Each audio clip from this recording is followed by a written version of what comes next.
when I was very little. My brother and I are running around playing cowboys and Indians, maybe cops and robbers. And she says in a faintly European accent, "No guns, no guns."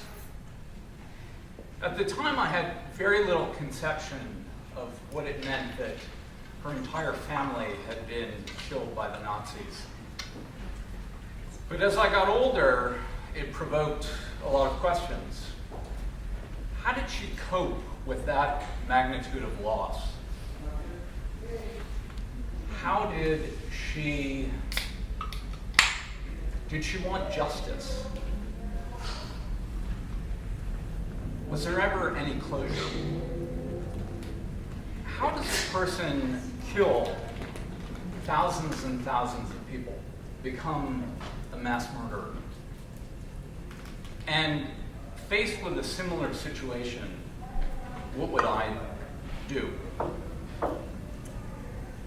These questions rattled around in my brain throughout much of high school. I went off to college.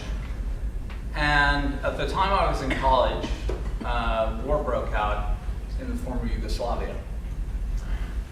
And I remember reading the newspaper daily and reading recounts of the Bosnian Muslims being ethnically cleansed from their homeland, of their homes being blown up by the Bosnian Serbs to prevent them from ever coming back home.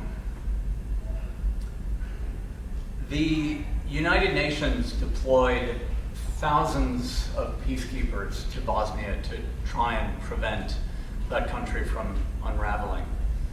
They set up a series of safe havens in cities throughout the country so that the Bosnian Muslims had somewhere to flee to, somewhere safe.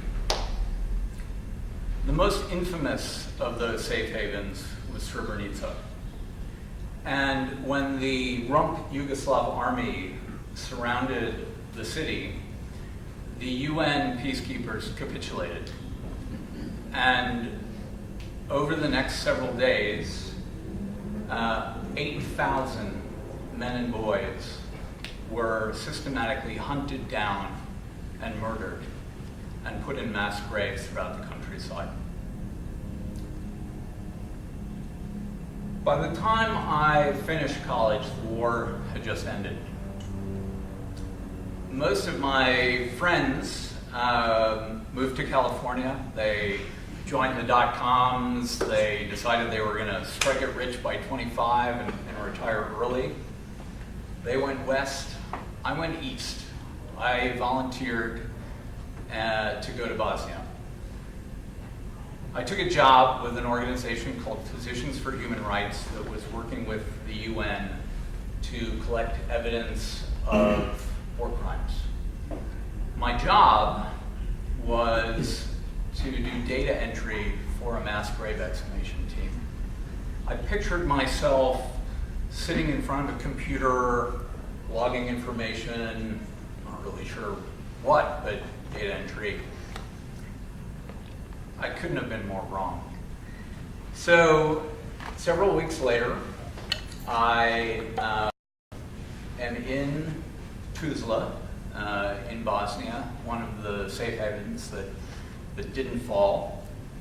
And I arrive at a guest house that PHR has rented. It's late afternoon. The guy that is coming in with me and I are the only people in the guest house. We get settled in. And around 6 o'clock at night, the team comes back from a day at work.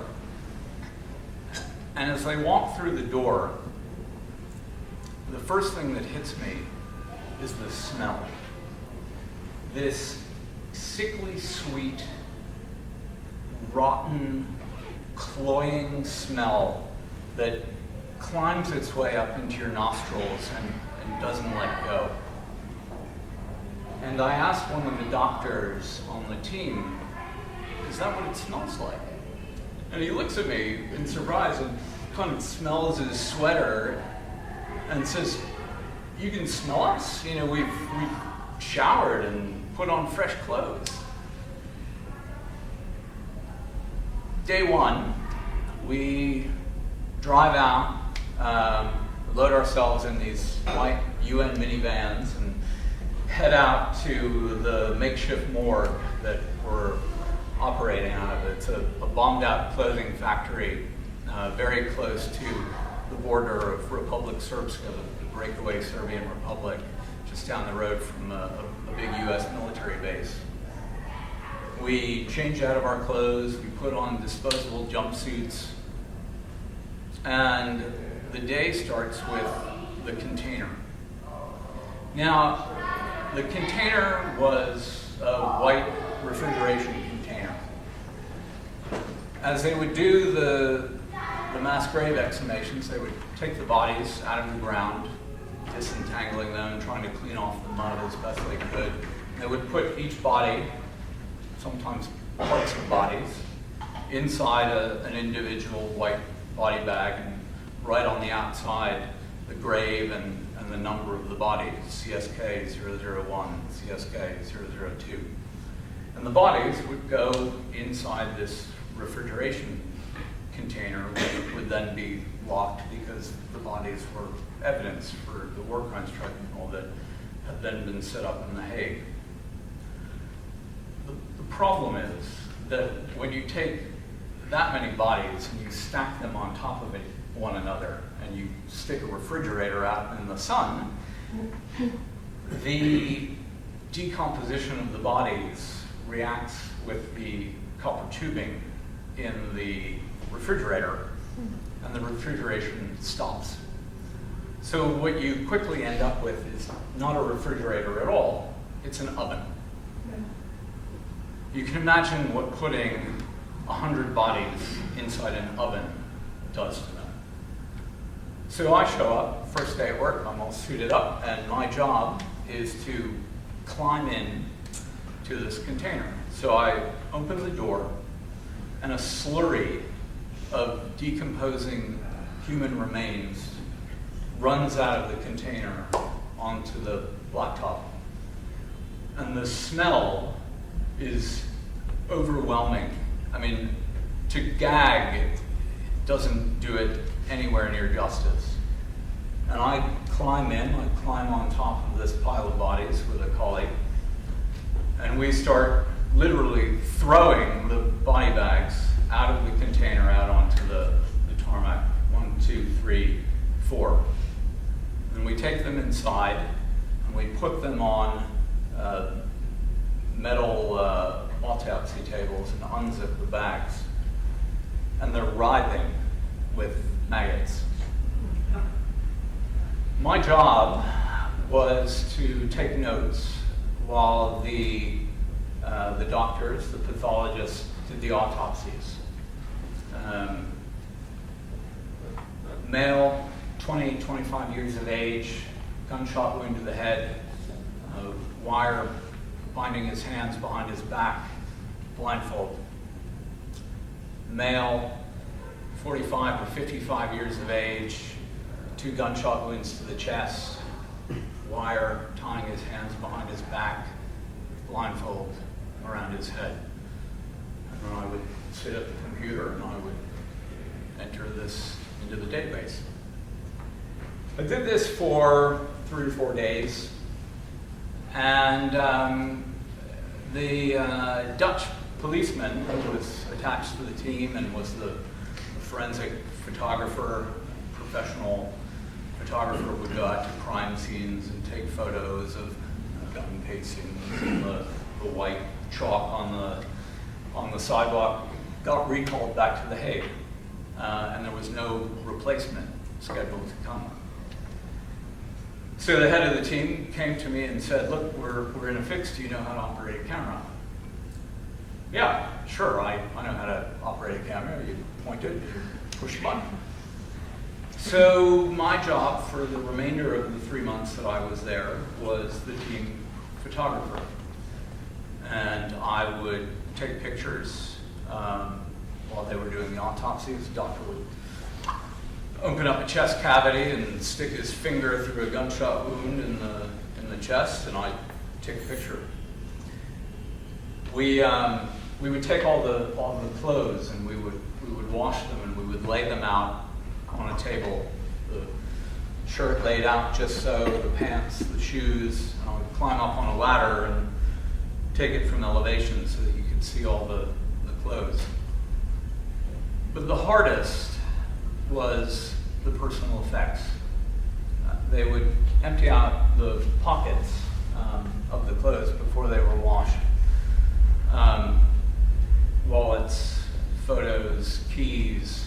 I remember a picture that a child had drawn of his family that maybe his father or his brother had been carrying in his pocket.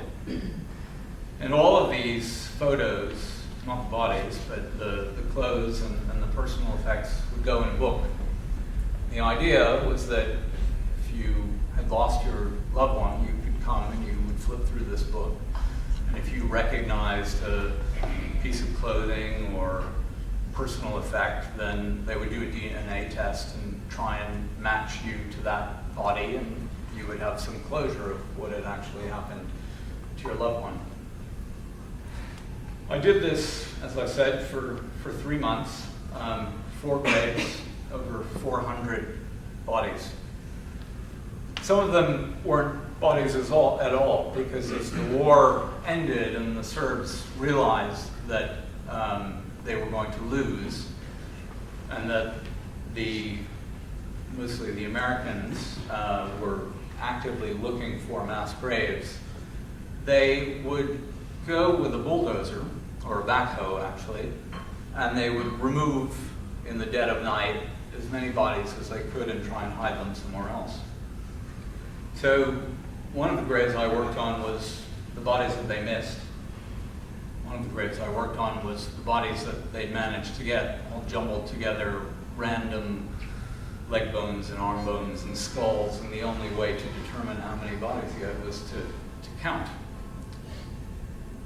So we would take all these bodies and we would put them in a clean body bag, and then we would turn them over to the Bosnian government, and we went home. This was December 1996. 4 weeks ago, 20 years after the fact, Radovan Karadzic, the leader of the breakaway Serbian Republic, was found guilty of genocide by the tribunal in The Hague, and he was sentenced to 40 years in prison. He'll spend the rest of his life in prison. But I did the math. It's less than 2 days for every person that he